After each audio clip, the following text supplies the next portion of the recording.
তখন বলল, ঠিক আছে আম্মু, আমি তাহলে আগামীকালকে স্কুল থেকে এসে তোমার সাথে ডক্টরের কাছে যাব। আনিকার আম্মু বলল, ঠিক আছে, স্কুল ছুটি হওয়ার সাথে সাথে আমি তোমাকে ডক্টরের কাছে নিয়ে যাব।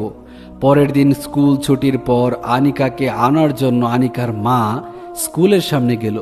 স্কুল থেকে বের হয়ে আনিকা দেখতে পেল তার আম্মু স্কুলের বাইরে দাঁড়িয়ে আছে।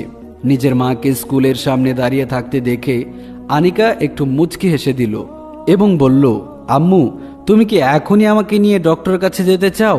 আনিকার আম্মু বলল, হ্যাঁ, আমরা এখনই সরাসরি ডক্টরের কাছে যাব এবং সেখান থেকে কাজ শেষ করে আমরা সরাসরি বাসায় চলে যাব।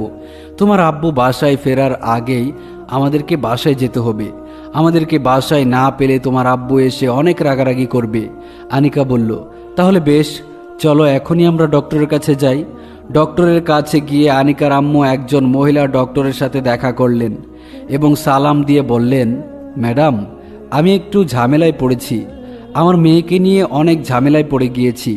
আমার মেয়ের কিছু সমস্যা দেখতে পাচ্ছি। সমস্যাগুলোর কারণ আমি কিছুতেই বলতে পারছি না। আপনি একটু দয়া করে আমার মেয়েটিকে চেক আপ করে দেখুন, আসলে আমার মেয়ের পেটে কি হয়েছে, তার পেট দিন দিন ফুলে যাচ্ছে কেন? আমার মেয়ে তো বাহিরের কোনো খাবার খায় না এবং সে তো পেটের মধ্যে কোনো জ্বালা যন্ত্রণা উপভোগ করে না, তাহলে কেন তার পেট এভাবে দিন দিন ফুলে যাচ্ছে?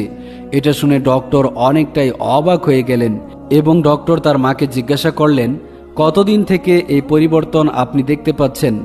আনিকার মা বলল, এই তো 3-4 মাস যাবৎ আস্তে আস্তে তার পেট ধীরে ধীরে বড় হতে শুরু করেছে, যেটা একজন প্রেগনেন্ট মহিলার সাথে মিলে যাচ্ছে। এটা শুনে ডক্টর অবাকের স্বরে জিজ্ঞাসা করলেন, কি বলেন এটা? আমি তো টোটালি অবাক হয়ে যাচ্ছি।